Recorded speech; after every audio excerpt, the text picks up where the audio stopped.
thank you. This is the first time I have been on a leash. And I'm going to do my best not to yank the camera off the table. I'm not used to being on a leash. I'm a free spirit. I didn't come here this morning to put anybody on the spot. I came here to raise the bar for how you're presenting yourself. Did you rehearse your commercial this morning? Did you prepare for what you were going to say? I go to networking events like this where it's customary for people to go around the room and introduce themselves. You've invested your time.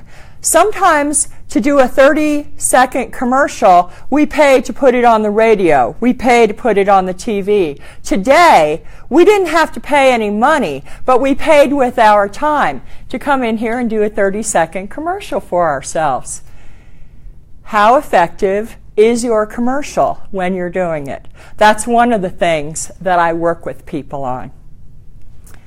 When you are in business for yourself, and some of you in the room are familiar with this and some are less so, you could go out and give a 30-minute talk about your business.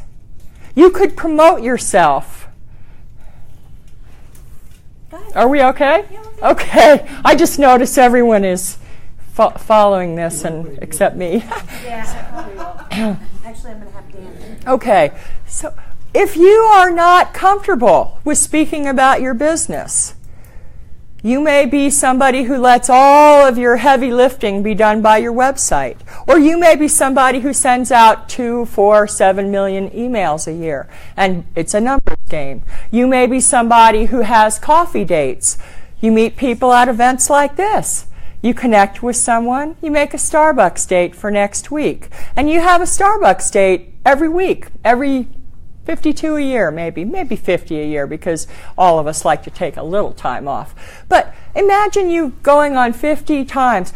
What would it look like if you instead spoke to 50 entrepreneurs at the Chamber of Commerce? Think of the time you would save, because after those 50 coffee dates, you usually have 4 or 5 people that choose to do business with you.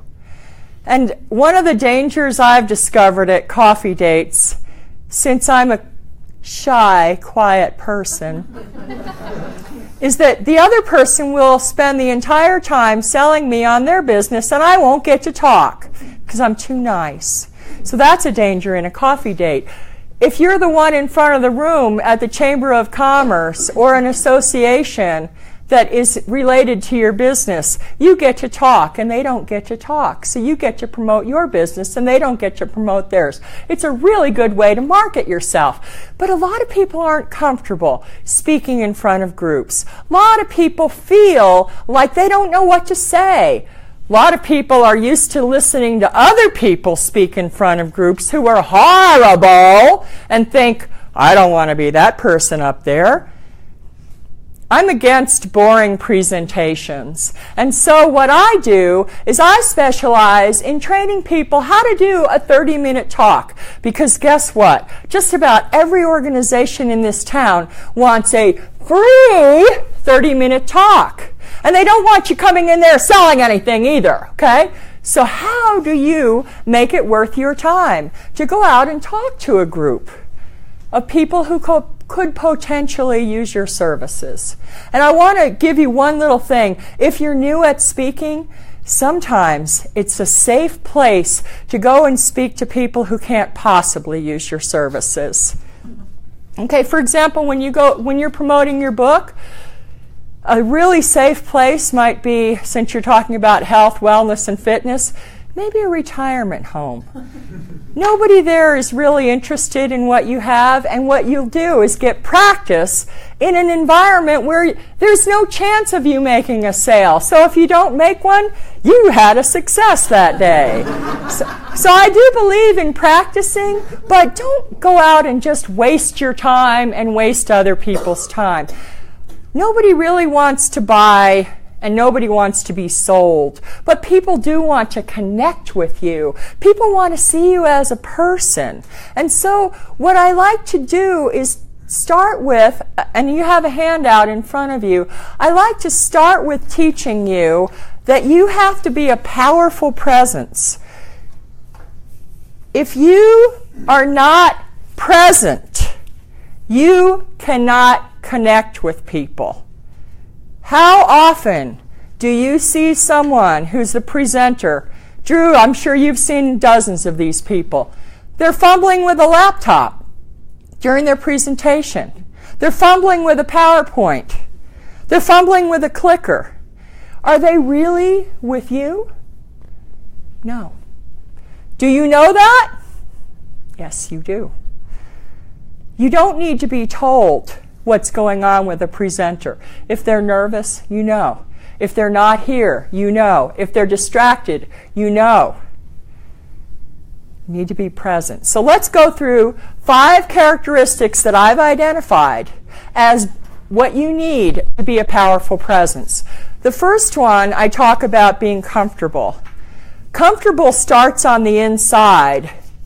If you're working for somebody whose pitch you don't necessarily believe in, whose presentation you don't necessarily believe in, whose offer you think is really not that good, it's hard for you to be comfortable talking about that. Most of you are in business for yourselves, so you get to design what you say. You get to be the one who chooses what you present. But there are people in corporate America and in government who are forced to say things that are very uncomfortable and not necessarily true.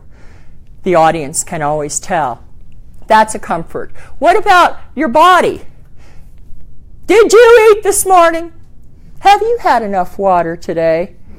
Because if you haven't, this happens to me, I kid you not, I'm telling one on myself, but if I haven't had anything to eat, I will sometimes have a cuss word slip into my presentation. And I know what's going on behind the scenes. I need an energy bar and I need it quick. But take care of yourself. Is your body okay? What about your clothing? Do your shoes fit? Do your clothes fit? Does everything feel good? If not, you won't be comfortable. I have clients who love to get a brand new outfit when they're going to give a brand new keynote. And there they are in these shoes that are killing them. There they are in something that has a tag in the back that's digging in their back the whole time. And there they are on stage being uncomfortable. And you might not know that it's a tag in their back, but you know something's bothering them. You can tell. So make sure that when you're going out and talking that you're comfortable. Okay? That's really important. I believe in building a nest, and I use a checklist to build my nest. And what I mean by my nest is I have my phone, I have my water, I have my reading glasses, I have my handouts, I have my business cards, whatever it is that I need to do my presentation as well as I can possibly do it. I make sure that's in my nest when I get up to speak. I don't even think that was me, was it, that time? I don't think I moved it. Sorry about that. Oh, I'm so not used to being on a leash. Okay. I'd like to talk next about being confident. What do I mean by confident? Usually people think that you're confident when you know what you're talking about, when you're self-assured. What I'm talking about by confident is you've done this before. You've been here before. And this is what I see people do. They get scared thinking about what they haven't done before. So let's say you've given a speech before, Kate. You've given a speech maybe to lots of groups. Maybe the biggest group you ever spoke to was, let's say, 500. But suddenly, you've been asked to speak in the Chicago Convention Center, and there's going to be 7,500 people there. Sometimes people hear, oh, I'm used to speaking in front of 500. You say 7,500, they freak out. I haven't ever spoken to 7,500 before. I've never been on that big of a stage before. I've never had big screens behind me before. No, you haven't. But you have spoken before. You have gotten up and dressed yourself in the morning before. You have done lots of these things. And what I say is focus on what you've done before, because then you're confident. Now, let's say Kate really did get a gig and she was speaking to 7,500 people on next Monday in the Chicago Convention Center. I would tell Kate to fly out on the weekend and go to the convention center ahead of time. Check out the room. Check out the stage. See where you will be. Because what does that give you? You've been there before. You have stood in this spot before. You have confidence. If you think about just a simple thing like if you're meeting someone at a restaurant and you have not been there before, you have a certain confidence level. It's a restaurant, it's safe, it's America, you're not going to be shot or anything. But if you've been there before and you know exactly where the restroom is and you know you're going to get there a couple minutes before your meeting and you have a confidence that you just don't have if you haven't been there before. So rely on your confidence when you're speaking and use that for your benefit. Captivating. What do I mean by captivating? Captivating means being interesting. One of the ways you can lose people's interest is by having a voice that is not loud enough. Again, I'm not here to put anybody on the spot, but some of you this morning were not loud enough for this room. You did not come across as if you had the intention for every single person in here to hear you. So consider that. Being loud enough for the room. I'm not up here screaming and shouting so they can hear me in the parking lot, but I know that Marvell in the back can hear me. Okay, I know that. I can see he's looking and nodding. If you are in a room and you don't know, look to the person as far away from you as you can and say, can you hear me? Or watch them and see. If they're suddenly pulling out their phone, if the back half of the room is pulling out their phone, you have to know you're not loud enough. You have not captivated these people. Another way to captivate people is with your word choices. Are you using words that are interesting, dramatic, dynamic? Are you painting pictures? If you are in a business that's analytical, like Deborah is a kind of an analytical person getting into these startups and wearables and techie words, I fall asleep when they start with the techie words. So if you're in a techie business or if you talk about something technical, be sensitive to it. Not everyone in the room can hear that. And everybody in the room doesn't want to hear it. Sometimes they fall asleep. So find interesting ways to talk about things that are technical. Talk about things. People that are in accounting. That's very dry. But guess what? Money is not dry. And if you talk about the pain of lack of money or the pleasure of an excess of money, we're not talking about columns of figures, are we? No. If you talked about columns of figures, Josh, my head would go back, my jaw would open, and I would be snoring. That's just me. But a lot of other people are that way too. However, I could teach you how to do an interesting, entertaining, engaging talk that would have people see you as somebody that was fun, interesting, that they wanted to do business with. You could also let them know along the way that you're a competent accountant. But we don't really care about what people do unless we care about them as a person. So that's why our next item of your characteristics is enthusiasm. You've got to be enthusiastic. And again, not putting you on the spot, but I did not hear every commercial in this room this morning as having a lot of enthusiasm. Some did. You know who you are. Some didn't. Add some enthusiasm. Here's why we won't do it. Here's why we won't do it. We're kind of intellectuals, Dan. We like to be intellectual, and we like to be smart. Smart people are never the lunatics in the room. They're usually reserved. They're usually refined. They're educated. They don't sound like Dylan Doug.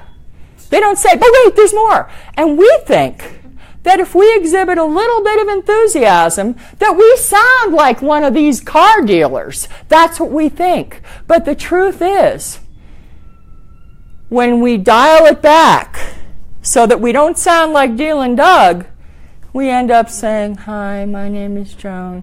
I'm a speech coach, and I can teach you how to do a speech that'll sell you to your clients. I've seen other speech coaches say something like that, and I think to myself, I don't want to work with that person. I just don't. So put some enthusiasm into your own. This is your work. Why wouldn't you be proud of it? Why wouldn't you be enthusiastic? Don't dial that back. When you give your commercial, when you give a speech, when you present your business or you promote yourself, be enthusiastic. What have you got to lose? And that brings me to my last one, which is authentic, which is another one of these phony buzzwords that I hear quite a bit. Be authentic, be authentic. Nobody even knows what it means anymore. What I mean by it is to be who you are and tell the truth about what you do.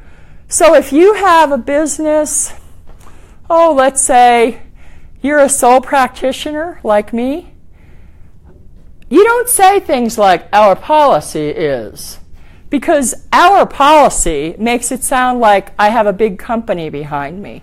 I don't refer to myself as we can help you write a speech. No, because there's nobody here but me, and I sound pretentious when I say we. That's phony. To me, that's phony. And bless their hearts, I hope I have time to tell you this. Somebody told me the other day, one of their marketing things, and this just tore me up because I am authentic. Drew, get this. When it comes to the part about negotiating the money, have the email come from your assistant. So create, Drew's assistant at drewshockley.com. Like Serena at drewshockley.com. And then you say, Serena will negotiate the deal with you. And there's no Serena. But they think there is. That to me is, and I know there are people getting paid a lot of money to advise people to do that, but that just strikes at my heart. Because now I already am scared every time I see a photo that it's photoshopped. I said to this guy, wow, you were speaking in the Atlantic Convention Center. I am impressed. He said, that was Photoshop. Then it kind of put that on my radar. You can be Photoshopped? You're not even in front of that audience? People do this? They have false assistants? Do you know how scared I get? You know what I mean? So I'm out there trying to change the world and get people to be themselves and tell the truth. Here's another way that you can come across as inauthentic. It's when you have a secret. Something's going on. One way you can do this, it's just with your body language, is to stand with your hands behind your head. Everybody's wondering what you've got going on back there. What's she hiding? That's a simple body language technique. And speakers, when they get nervous, men tend to, when they get nervous, stand like this with their hands in front of their body. And women tend to stand when they get nervous with their hands behind them. And when we were little, we used to even flap our skirts up and down. Do you remember doing that when you were 2 or 3? I do. Woo! But we held our hands close to our bodies when we're nervous. So what I do is I teach you all of these little things so that you're not nervous. Now, stage fright. Let's talk about stage fright a little bit. And I do want to mention there are some things on the bottom of my handout that are rather self-explanatory. But if you have any questions about them afterward, you can ask me about that. But let's talk a little bit about body language and when you are fearful. How many of you are comfortable giving a speech in front of a group? Okay, a couple people from Toastmasters. Okay, yeah. What is it that has public speaking be such a fear? I've identified 2 things. 1, lack of preparation. For some reason, we are all so well-intentioned, and we really meant to write this down. We really meant to work it out. We really meant to spend time rehearsing. But, alas, life got in the way, and we didn't prepare. And now we are shaking like a leaf because we are not prepared. Prepare. That is the biggest antidote for stage fright. The second one is this, and this is an automatic thing. Think about this. If you are driving down the street and suddenly someone's on your bumper, and they're right 2-3 inches from the back of your car, aren't you saying, what's going on? Aren't you wondering, isn't this a threat? Okay. Same thing if you get up in front of a room. You go on autopilot. They're judging me. They're judging me. They're judging me.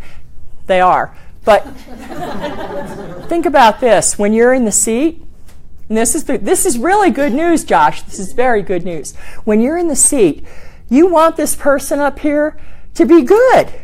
You want them to be entertaining. You want to get information from them. You want your time to have been valuable. But when you're up here, you think that they're all sitting there saying, you think you can just feel their teeth and their nails growing, and they're coming for you. It's just something we automatically think. It's like here's why I won't jump out of a plane. I'm afraid the chute won't open. I really am. I'm that afraid it won't open and I'm going to die. I don't think that's an uncommon thought for people. I think there are a lot of us who won't jump out of a plane. But similarly, people won't get up in front of a group and talk. And why? Because they're afraid that they're being judged. It's as simple as that. It's really painful to think you're being judged. But once you get up and do it, and if you've had I do recommend, if you're not used to public speaking, join a Toastmasters club. It's a really inexpensive way to get practice in a safe environment, talking to people who are there to help you and encourage and support you. Okay, so stage fright. I work with people on that, and there's a breath exercise I'd like to teach you that will help you. And it's not just when you're nervous about speaking. It's when you're upset about almost anything. And I'm a rager. I mean, I sometimes have to pull over to the side of the road, get out of my car, and do this breath so that I won't hit the next person.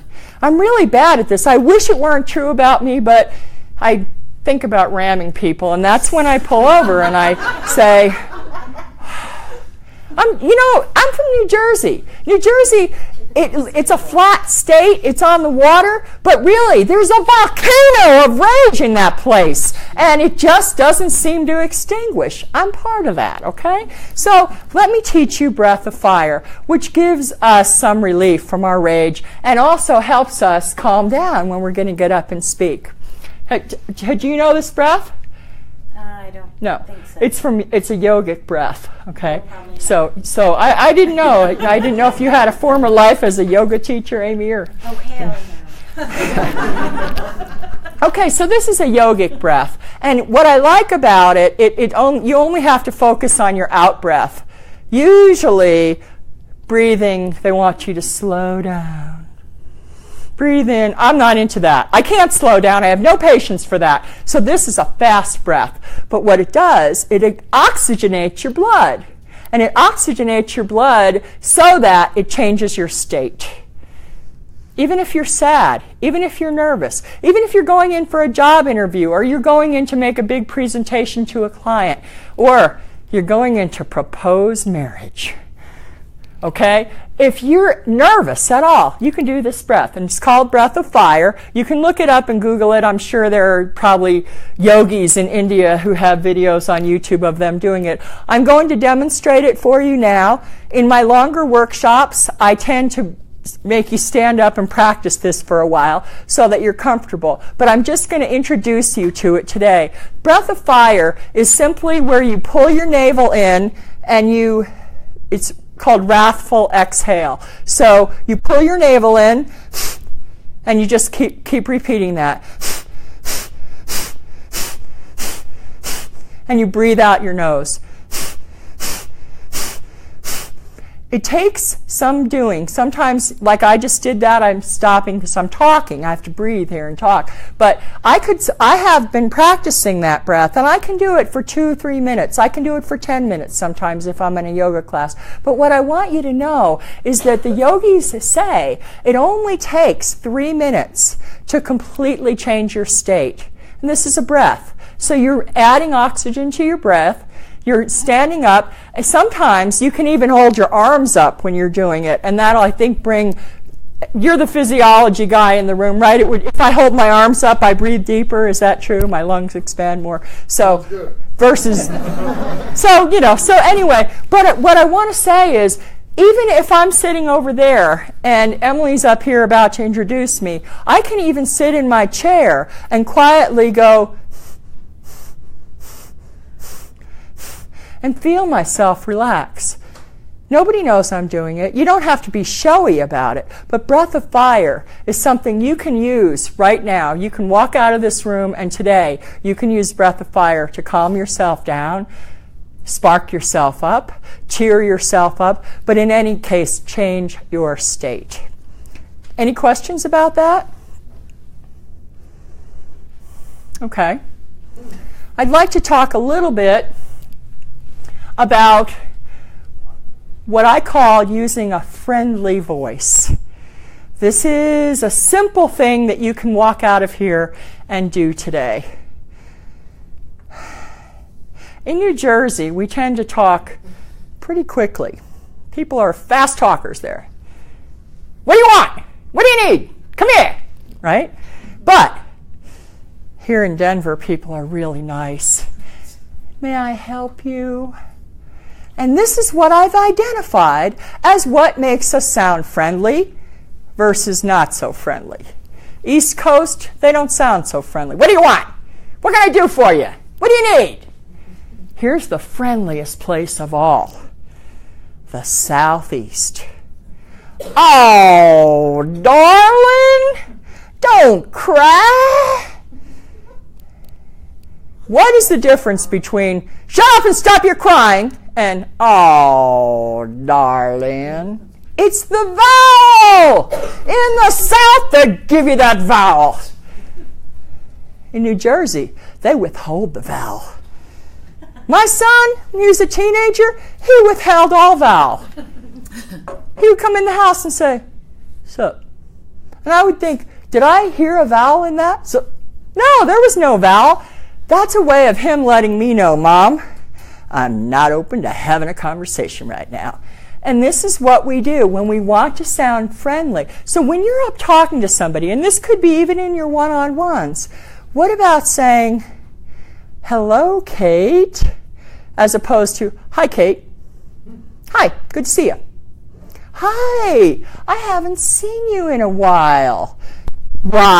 Seen you. See how I stretched out those vowels? Do I sound friendly to you, Kate?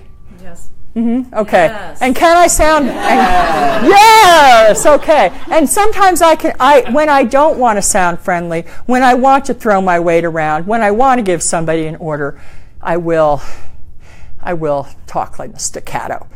I will give orders. But everybody needs to have all the tools in their toolbox, right? You want to have vowel in your toolbox. You really do. Okay. So now I'd like to also tell you 3 little things that I call the sugar coaters. And some of my Toastmaster friends have heard this because I talk about this frequently. And Emily, I love to tell you about the sugar coaters because you can use them. You are a woman. And sometimes women have a hard time giving direct orders to people. When you want to tell Drew, "Get up here and shut this door," he won't do it. He just won't. So you might have to say, "Drew, would you mind shutting the door?" And then he'll run up here and shut. No problem. But if you say, "Do this," people get their back up. Do it yourself. So would you mind as your first sugar coater? Would you mind helping me? Would you mind sending me a check instead of giving me your credit card today? Would you mind meeting me for coffee next Monday? Would you mind if we talk about this later? Would you mind coming with me? people will comply if you say, would you mind? Now in New Jersey, would you mind means something totally different. It usually means, would you mind, means shut up or stop doing whatever it is you're doing. We use it so differently in Colorado. We are so civilized here. I just love that about Colorado. I'm relieved I've escaped to this place. The next sugar coater I learned when I was working in the southeast of the United States. And this one, where they give you lots of vowel, they also give you lots of why don't you? Why don't you shut that door? Why don't you come with me? Why don't I give you a discount today? Why don't you? That's a really good one. And it puts people into a state of compliance and friendliness. And especially if you give them some vowel with it. Why not? They love that. So that's, and then my third one is the most powerful one. And all of you can use this. But women, it really works on men. This one is, I don't know if you can help me. Because when I say that, this is what, if I went up to Drew and said, I don't know if you could help me, and I really did. I had a problem with my website. I said, Drew, I don't know if you can help me. And he said, of course I can. What do you need? And he helped me. It took like, 5 seconds. He knew he could help me. But if I had said, listen, Emily told me about you and I need some work on my website, you think he would have wanted to work with me? No, I don't think so, because I would have been unfriendly and I would have been aggressive and I would have been mean. And he's a nice man. Have you noticed? Here in Colorado, lots of nice men. So we don't want to intimidate them and upset them. So say, I don't know if you can help me. This does two things. One, if they really can't help you, they're more likely to pass you on to someone who can help you. And if you say it that way, they're more likely to help you because they don't feel put upon, they don't feel that you've been aggressive with them. And if you think about people who are at customer service counters, and if you have any friends that work at a Starbucks or work at any place where they are dealing with the public one after another after another after another all day, not everybody is as nice as the people in this room. Some people are dealing with rage that we can't even fathom. And when they come up to a counter and you get something wrong, it's not good. And they may come at those people and say, this is what I want. I want a caramel macchiato with 3 triple shot espresso. And you know what? We all have customers like that, don't we?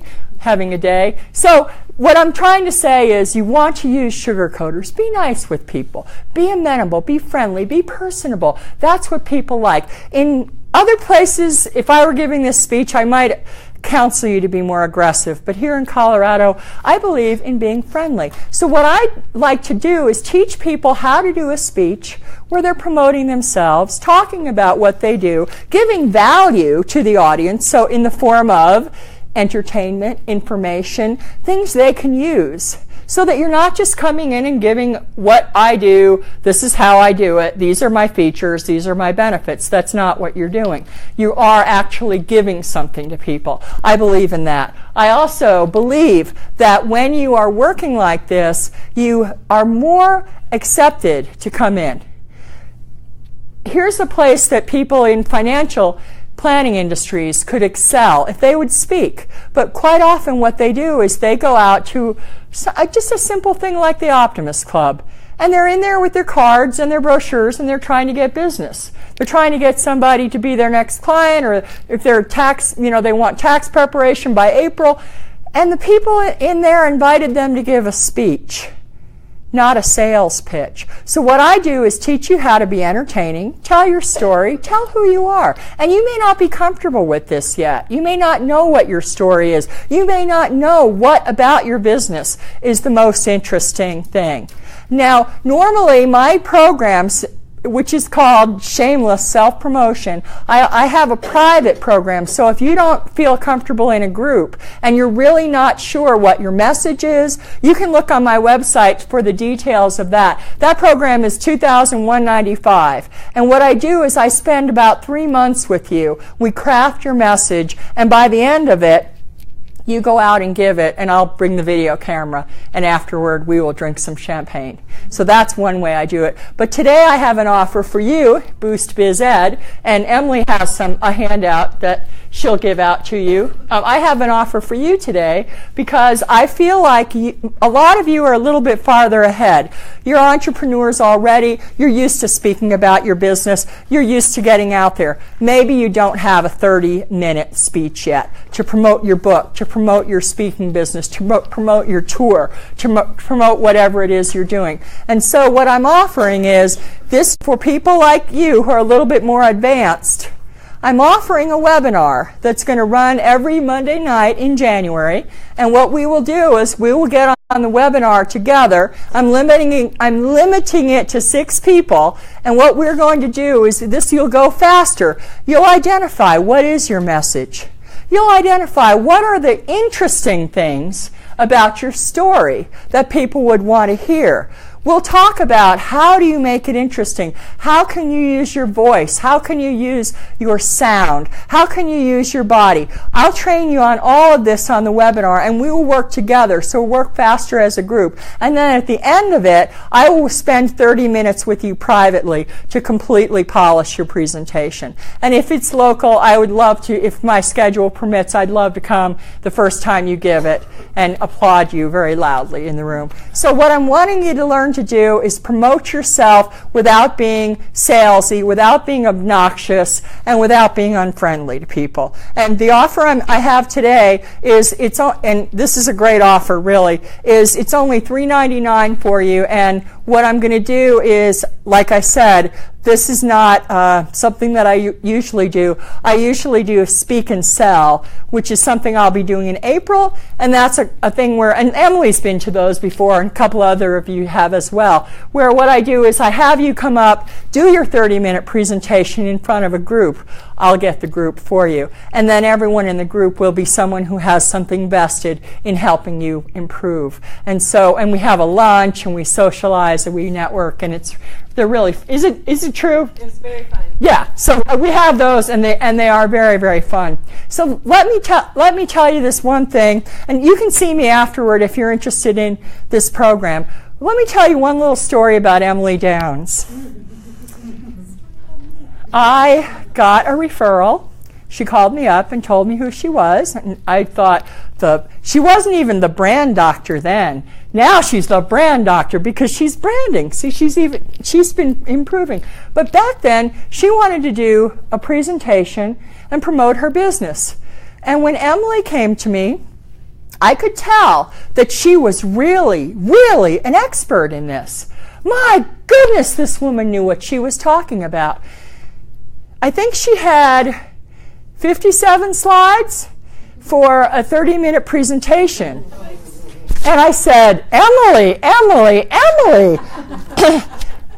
you're not only giving us your entire 4-year degree, you're giving us your advanced degree too. And she really felt that if she didn't tell them everything that she knew, it wouldn't be of value. They wouldn't think she knew anything.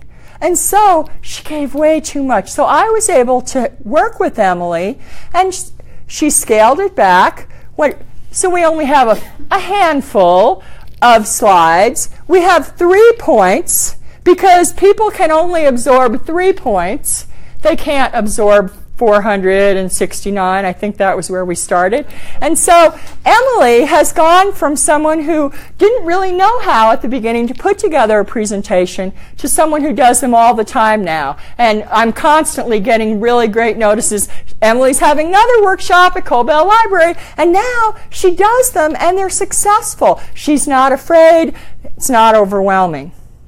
So Emily, thank you for inviting me today to speak to this group. I had a great time. I hope you did too. And I hope when you go out today, you remember breath of fire if you ever get tweaked.